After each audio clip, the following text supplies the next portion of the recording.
Hello दोस्तों, welcome back to my channel. दोस्तों, आज की कहानी सुनाने से पहले मेरी आपसे एक रिक्वेस्ट है कि अगर आपके ऑफिस वर्क एरिया में या जहाँ कहीं भी आप काम करते हैं वहाँ पे कोई भी व्यक्ति किसी भी महिला के साथ गलत व्यवहार करता है तो उस महिला का आप लोग साथ दें और उस व्यक्ति के खिलाफ़ एकजुट होकर आवाज़ उठाएं, क्योंकि आज जिस घटना की कहानी मैं आप सबको सुनाने जा रही हूँ वो शायद कभी घटती ही नहीं अगर समय रहते वहाँ के किसी स्टाफ ने उस बेचारे 19 साल की लड़की का साथ दिया होता। दोस्तों, ये कहानी है 19 साल की अंकिता भंडारी की, जो उत्तराखंड के पौड़ी गढ़वाल जिले के श्रीकोट गांव की रहने वाली थी। अंकिता के पिता वीरेंद्र भंडारी पहले मजदूरी करके पैसे कमाते थे, लेकिन उम्र ज़्यादा होने के कारण उन्होंने मजदूरी करना छोड़ दिया था। अब घर की सारी जिम्मेदारी माँ सोनी देवी पर आ गई थी। वह आंगनबाड़ी में काम करके घर का खर्च चला रही थी। अंकिता अपने परिवार को फाइनेंशियल सपोर्ट देने के लिए होटल मैनेजमेंट कोर्स करके जॉब की तलाश में घर से निकल पड़ती है। उसकी ये तलाश बहुत जल्दी ख़त्म भी हो जाती है जब उसको होटल वनंतरा रिजॉर्ट, जो कि ऋषिकेश में स्थित है, वहाँ से एज अ रिसेप्शनिस्ट की जॉब के लिए ऑफ़र आता है। इस दिन वो बेहद खुश थी। उसको लगा था कि अब वो अपने माँ बाप को फाइनेंशियल सपोर्ट दे पाएगी और साथ ही साथ अपने छोटे भाई को भी पढ़ाई में सपोर्ट कर पाएगी। पर उसको ये ज़रा भी एहसास नहीं था कि ये जॉब उसकी ज़िंदगी की आखिरी जॉब बन जाएगी। दोस्तों, हमारी ये कोशिश है कि किसी भी घटना के पीछे की सारी सच्चाई आप तक पहुंचाई जाए। हमारा ये प्रयास अगर आपको पसंद आए तो हमारे चैनल को लाइक एंड सब्सक्राइब ज़रूर करें और हमसे अनजाने में कोई गलती हो तो कमेंट करके हमें ज़रूर बताएं, या फिर आप कमेंट करके हमारे इस प्रयास की सराहना भी कर सकते हैं।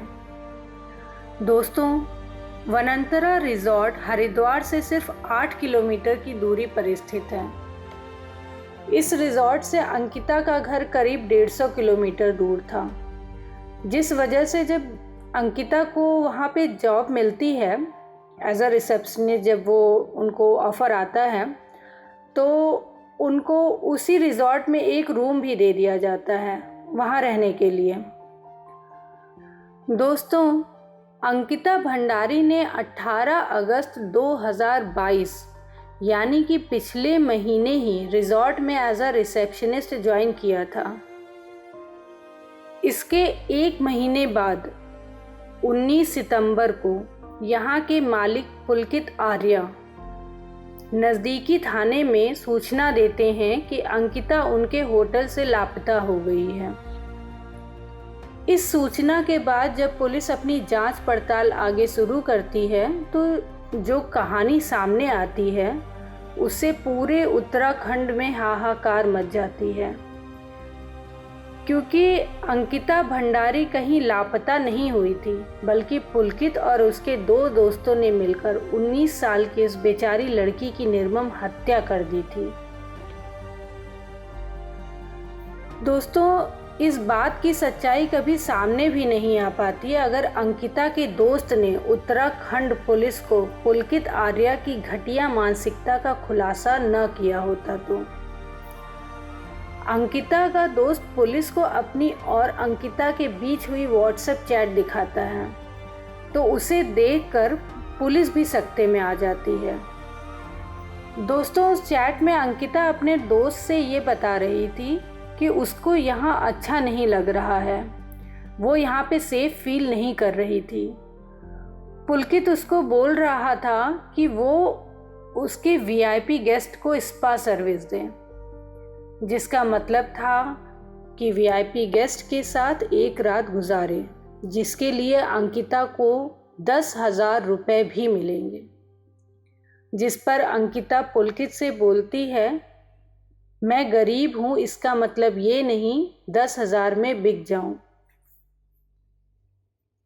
इसके बाद जब पुलिस पुलकित आर्या और होटल के मैनेजर सौरभ भास्कर और उनके रिजॉर्ट का एक स्टाफ जिसका नाम अंकित है उससे सख्ती से पूछताछ करती है तो सारी कहानी सामने आ जाती है। पुलकित और उसके दोस्तों ने बताया कि 18 सितंबर को पुलकित अंकिता से बोलता है उसके रिजॉर्ट में एक वीआईपी गेस्ट आने वाले हैं जिसको स्पेशल सर्विस चाहिए। पहले तो अंकिता समझ नहीं पाती कि स्पेशल सर्विस मीन्स उसका क्या मतलब है।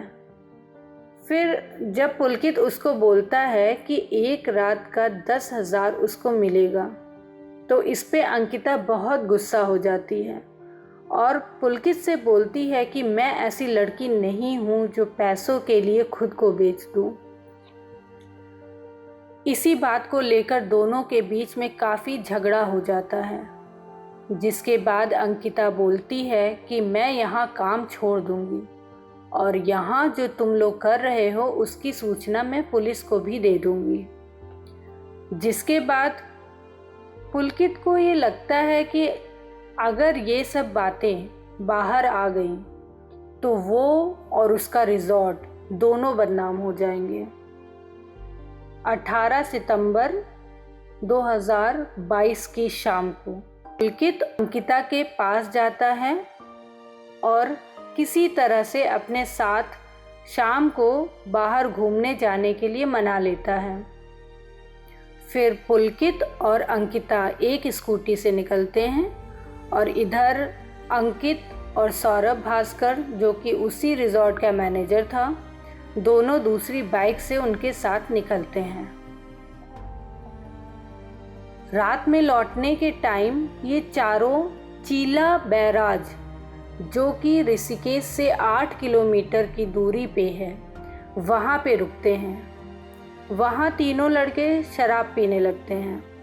इसी बीच अंकिता और पुलकित में फिर से झगड़ा शुरू हो जाता है।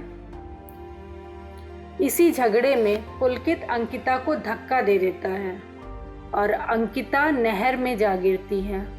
उसके बाद तीनों लड़के वहाँ से भाग के होटल आते हैं। होटल पहुँचने के बाद पुलकित, सौरभ और अंकित तीनों मिलकर ये सोचते हैं कि कुछ ऐसा सबको बोलें जिससे कि होटल के किसी और स्टाफ को उन पर शक ना हो।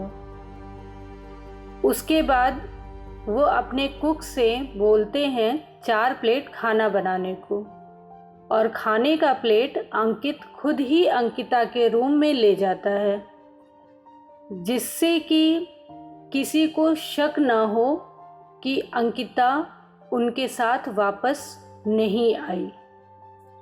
और इसके बाद सुबह पुलकित खुद ही ये शोर मचाना शुरू कर देता है कि अंकिता अपने रूम में नहीं है, वो लापता हो गई है। और फिर खुद ही पुलिस स्टेशन जाता है और अंकिता की गुमशुदगी की रिपोर्ट दर्ज कराता है। दोस्तों, ये कहानी आरोपियों की तरफ से बताई गई कहानी है।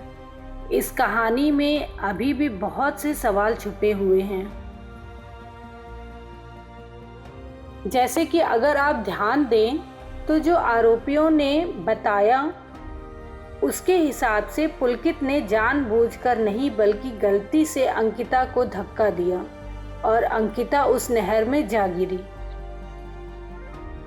इससे आरोपियों को कोर्ट में बहुत फ़ायदा मिलेगा, क्योंकि अगर आप कोई जुर्म जानबूझकर करते हैं तो उसकी सज़ा कड़ी से कड़ी मिलती है, और वहीं जुर्म अनजाने में हो जाए तो कोर्ट से आरोपियों को थोड़ी राहत भी मिल सकती है।